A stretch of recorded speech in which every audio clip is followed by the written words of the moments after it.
మన ఇద్దరి మధ్య ఒక మాట నిలబెట్టుకుందాం. ఓకే. ఏమండి, ఈవిడేమో నన్ను 2 నిమిషాలు మాట్లాడమంది,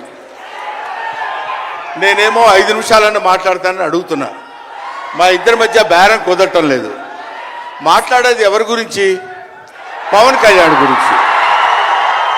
పవన్ కళ్యాణ్ గురించి మాట్లాడాలంటే 2 నిమిషాలు మాట్లాడటం కంటే చాలా థ్యాంక్స్ అండి, సంతోషం అని వెళ్ళిపోవచ్చు.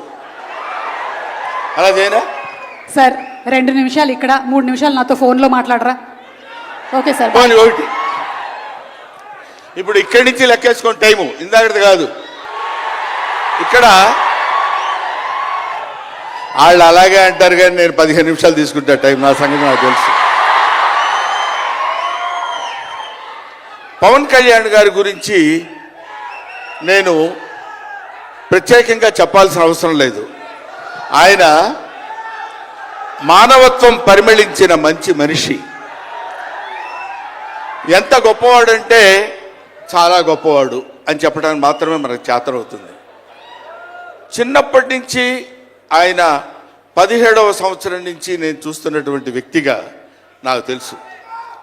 అప్పటి నుంచి ఇప్పటి వరకు ఏదో ఏదో ఏదో చెయ్యాలి అనేటువంటి తపనతోటి సమాజానికి ఏదో ఉపయోగపడాలి, I want to do something for the society sir అని చెప్పినప్పటి నుంచి ఇప్పటి వరకు నాకు తెలుసు. అప్పటి నుంచి ఇప్పటి వరకు ఎదురు లేకుండా తనంతట తను వేసుకున్నటువంటి బాటలో నడుస్తూ వెళ్ళాడు తప్ప ఎవరి బాటలో నడిచి వెళ్ళలేదు పవన్ కళ్యాణ్. మైండ్ హరిహర వీరమల్లు, ఇందాక తమ్ముడు భరణి చెప్పినట్టు శివుడు ఒక్కడొస్తేనే శివతాండవం చేస్తే 14 లోకాలు దద్దరిల్లిపోతాయని చెప్తారు. అవునా?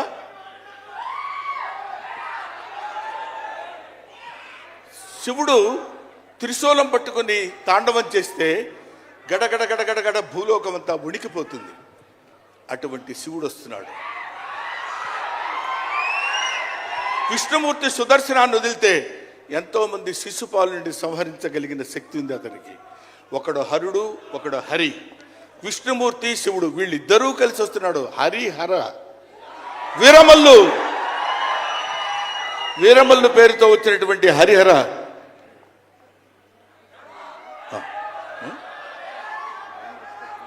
ఓకే అందుకని హరిహర వీరమల్లు గురించి మధ్యలో చిన్న డిస్టర్బెన్స్ జరిగింది సార్. సరే, ఏదేమైనా ఆ సినిమా గురించి ఇంక నేను చెప్పాల్సిన పని లేదు, మీరు చూస్తారు కాబట్టి నేను మాట్లాడదు. ఎందుకంటే పవన్ కళ్యాణ్ గారి గురించి ఆవిష్కరించి ఆయన గురించి 2 ముక్కలు చెప్పాలని. సరే, సినిమా గురించి అంటారా, ఇంకా ఆయన గురించి మనం ప్రత్యేకంగా చెప్పాల్సిన అవసరం లేదు. ఆయన అలా కొట్టుకుంటూ ఇంకా రచ్చ రచ్చ రచ్చ రచ్చ కింద ఉంటుంది. ఇప్పటికే పవన్ కళ్యాణ్ గారు మరి ఆయన జాతకం ఏంటో నాకు తెలియదు, ఇలాంటి స్టైల్. అప్పుడెప్పుడో ప్యాంటు మీద ప్యాంట్ వేసుకుంటే స్టైలు. ఆయన కారణ జన్ముడు కాబట్టి ఇంకా నన్ను అనవసరంగా వెనకాల జుట్టు పట్టుకొని లాక్కి వెళ్ళిపోయేటట్టుంది సుమ మా అమ్మాయి. కాబట్టి I wish you all the best.